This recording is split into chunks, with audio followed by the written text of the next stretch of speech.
Olá, amigos da TV Justiça, já está no ar mais uma edição do Direito Sem Fronteiras. No programa de hoje vamos falar sobre o Mercosul, um bloco econômico que, mesmo em um mundo em crise, segue ativo de uma política externa classificada como irrenunciável.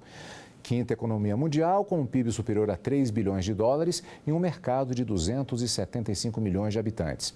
Por outro lado, a sucessão presidencial do bloco, que se dá por ordem alfabética, trouxe crise ao Mercosul. A presidência venezuelana do bloco foi recusada pelo Brasil, a Argentina e pelo Paraguai. O Uruguai se absteve. E a negociação com a União Europeia foi congelada.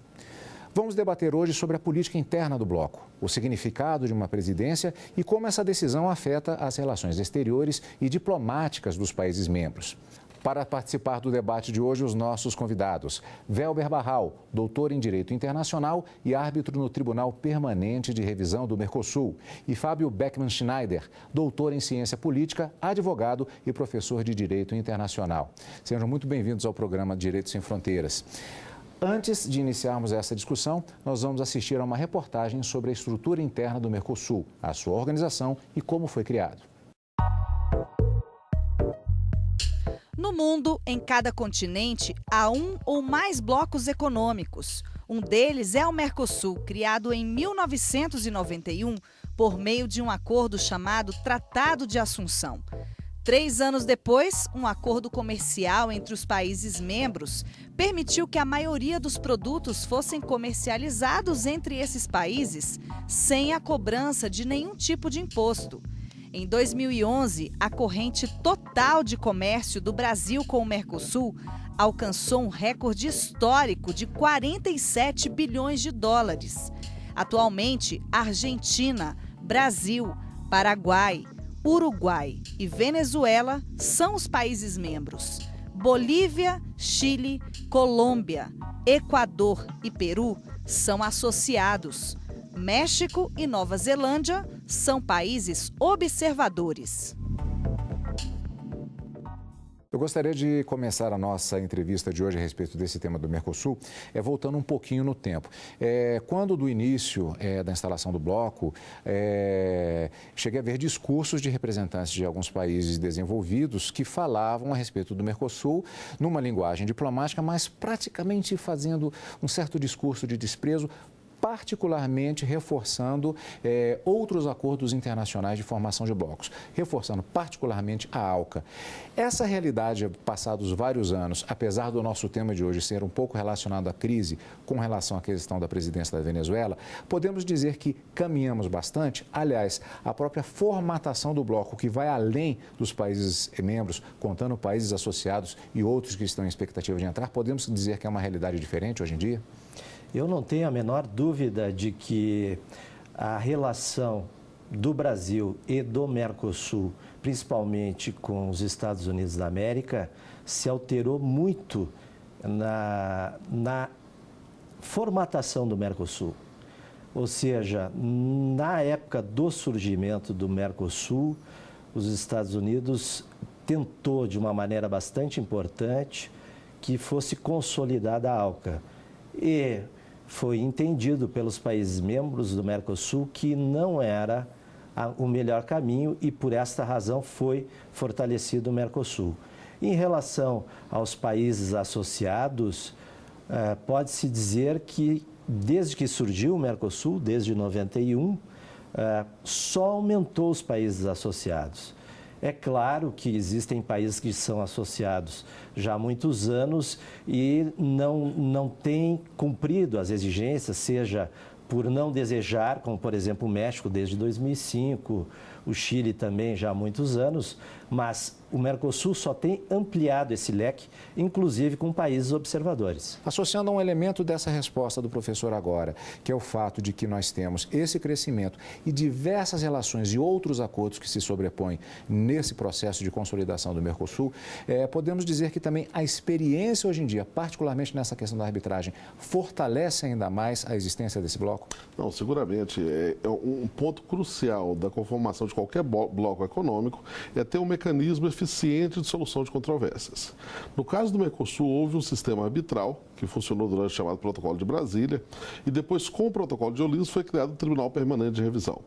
O Tribunal Permanente de Revisão serve justamente para resolver pendências, litígios entre os Estados-membros. Foi o que aconteceu no exemplo que você mencionou, quando o Paraguai foi suspenso em razão do impeachment do seu presidente, recorreu ao tribunal e o tribunal teve que decidir juridicamente, sem qualquer paixão política, mas decidir juridicamente sobre os fatos que estavam sendo ali apresentados e a interpretação jurídica que seria aplicável. O caso das papeleiras também foi uma situação semelhante? O caso das papeleiras foi também uma situação semelhante. Foi um caso bem interessante, inclusive, porque no caso das papeleiras, para quem não se recorda, algumas indústrias estrangeiras se instalaram no Uruguai e a Argentina acusou aquele investimento de contaminar o Rio da Prata.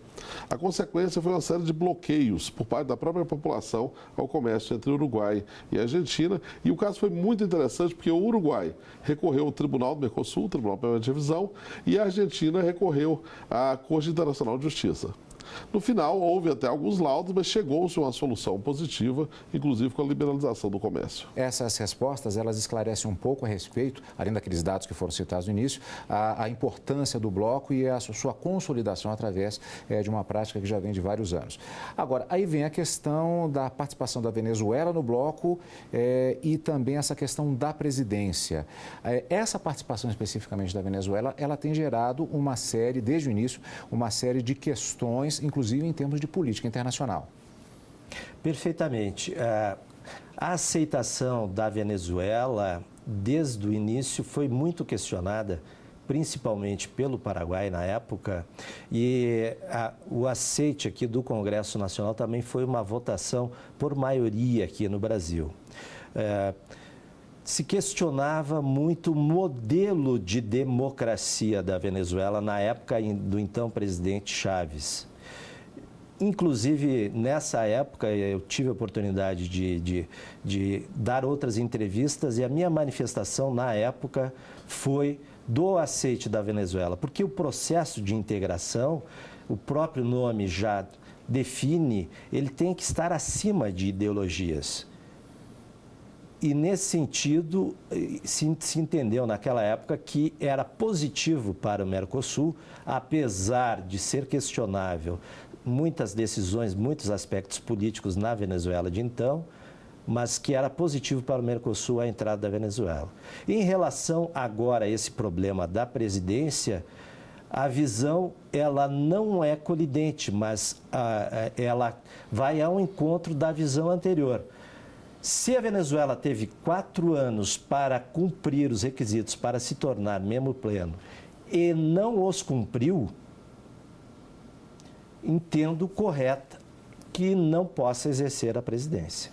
Professor, eu vou insistir mais um pouquinho com o senhor, pode a qualquer momento intervir para responder, mas que pré-requisitos exatamente são esses que ela não teria cumprido e que justificaram esse posicionamento que foi adotado agora com relação ao país como na presidência do bloco econômico? O processo de integração, quando está no estágio 2, o primeiro estágio é justamente uma área de livre comércio, que é o sistema da ALAD, que existe desde a década de 60, mas no caso do Mercosul é uma união aduaneira imperfeita. Existem ainda listas de exceções de produtos. Um dos requisitos é esse comercial, ou seja, abrir uma área de livre comércio pressupõe no mínimo 85% de liberalização dos produtos, comércio livre desses produtos. Uma área aduaneira, uma zona aduaneira completa, se parte do pressuposto de 100%. Esse é um dos requisitos que a Venezuela não cumpriu. Outros requisitos dizem respeito a cumprimento de regramentos dos protocolos, Tratado de Ouro Preto, enfim, até mesmo em relação ao tribunal arbitral, que o doutor Felber pode até falar melhor se a Venezuela tem cumprido em relação. São 3 protocolos principais que o país que vai aderir tem que cumprir. É o protocolo de Ouro Preto, é o tratado que trata o protocolo de Olivos, que trata o tribunal arbitral, e essa liberalização comercial. Ao contrário do que muitas vezes se visualiza por conta da própria cobertura internacional, por conta das questões políticas, políticas. Exatamente o ponto que foi levantado à época do ingresso da Venezuela no bloco por conta da sua situação política. A situação que aconteceu foi que, em razão da situação política e social na Venezuela, há um entendimento de que não se deveria passar a presidência para a Venezuela. E o que é a presidência do Mercosul? O país que tem a presidência do Mercosul, e ela é por ordem alfabética, então era o Uruguai, agora seria a Venezuela, a presidência do Mercosul ela é responsável pela representação institucional externa do bloco, de um lado, e, por outro lado, pela parte, inclusive, de agendamento de negociações, agendamento de reuniões de negociações, reuniões plurirregionais, negociações, como é o caso da negociação com a União Europeia. Havia um entendimento de que a Venezuela não conseguiria fazer isso, até em razão da grave crise social que está atravessando. O Uruguai insistiu em fazer essa transferência e os outros 3 países fundadores alegaram o seguinte: a Venezuela não pode assumir, e aí foi um argumento técnico, a Venezuela não pode assumir porque há uma série uma parte importante do acervo jurídico do Mercosul que deveria ter sido já incorporado pela Venezuela e não foi. Então envolve desde a cláusula democrática, que o Fábio mencionou, até questões práticas. O Mercosul tem uma nomenclatura comum de produtos, que a Venezuela ainda não incorporou. E isso afeta diretamente a liberalização e o imposto aplicado, imposto de importação aplicado na importação, no trânsito desses produtos dentro do Mercosul. Então, com base neste argumento, a decisão dos 3 países fundadores foi que a Venezuela não teria presidência agora e teria até o final do ano para incorporar esse acervo jurídico, sob pena, inclusive, de ser excluído do Mercosul. E a percepção é que será muito difícil, diante da situação política da Venezuela, que ela consiga incorporar esse acervo. Nós vamos para um rápido intervalo. O professor Fábio já quer fazer um comentário a respeito disso. Nós vamos rapidamente para o intervalo. Já lhe passarei a palavra já no início do próximo bloco, já que nós, no programa de hoje, estamos tendo respostas bastante esclarecedoras a respeito dessa crise que marca o Mercosul em relação especificamente à presidência da Venezuela. Daqui a pouquinho nós voltamos com o nosso programa Direitos Sem Fronteiras desta semana. Não saia daí.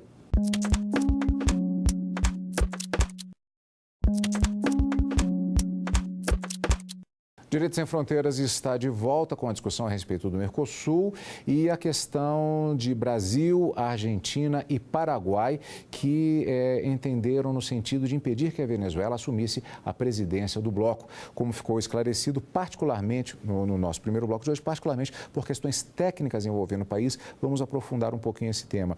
Antes, eu gostaria de começar o nosso bloco perguntando a respeito de um aspecto específico, que é o fato de que existe uma proposta até de rebaixamento da Venezuela com relação ao não cumprimento destas determinações, desta previsão que está dentro dos acordos. Ela pode ser rebaixada? De que maneira seria isso? É para evitar justamente a exclusão da Venezuela do bloco. Ou seja, o país pede e adere aos tratados e tem um prazo para cumprir com todos os requisitos ali previstos.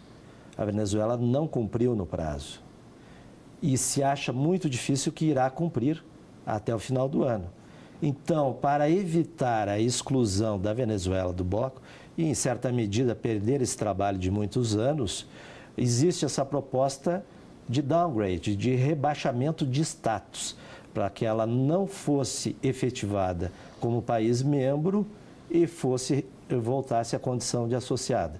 O aspecto político também é importante, mas já foi referido pelo Dr. Welber, se realmente houvesse, digamos, um grande questionamento, um questionamento aprofundado da questão da democracia da Venezuela, deveria se utilizar, então, o protocolo de Ushuaia e verificar se ela não está cumprindo com a cláusula democrática.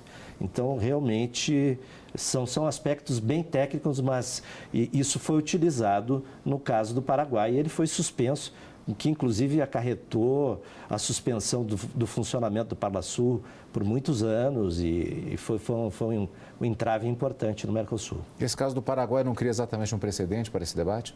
Bom, na realidade, o caso do Paraguai foi muito interessante porque houve uma suspensão do Paraguai invocando justamente o protocolo de Ushuaia, alegando que o processo de impedimento do presidente Lugo do Paraguai não teria cumprido os requisitos democráticos. Evidentemente, teve uma avaliação política sobre isso, que acabou sendo depois questionada perante o Tribunal do Mercosul.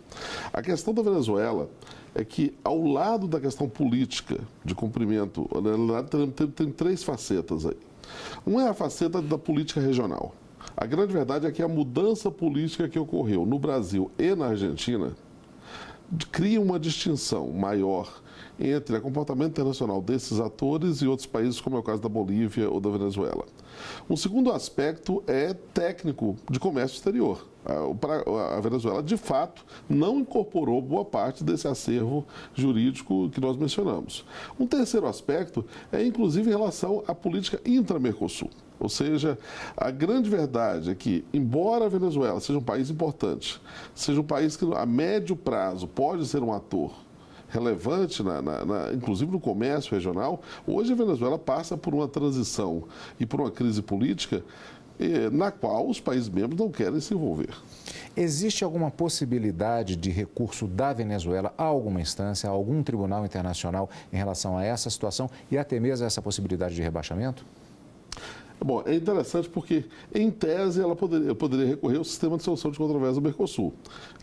E aí há uma discussão porque ele não ratificou ainda o protocolo de Olivos. Mas, em tese, com base na regra geral do Tratado de Assunção, poderia haver um recurso ao sistema de solução de controvérsias. A Venezuela não deu qualquer indicação de que pensaria sequer nisso e tem tentado politicamente fazer valer o que entende como seu direito, que é ocupar a presidência do Mercosul. Essa ideia do rebaixamento já é aceita pela própria Venezuela de alguma forma? Já houve alguma manifestação nesse sentido? Todas as manifestações foram negativas até agora. Foram no sentido de que ela quer assumir a presidência do Mercosul, o que na prática já lhe foi negado. Nós temos que lembrar que o mandato terminaria no final do ano, em tese, e que até agora não houve reconhecimento de qualquer ato que a Venezuela tivesse praticado. É muito claro o peso político das decisões relativas ao Mercosul, inclusive do que já foi abordado hoje, exatamente com relação às mudanças, tanto no Brasil quanto especificamente também na Argentina. E estamos passando por um momento agora no que se refere à política internacional, que são as eleições norte-americanas. De acordo com a forma como os ventos soprem no norte do continente, isso pode influenciar esse processo do Mercosul? Pode influenciar, sim.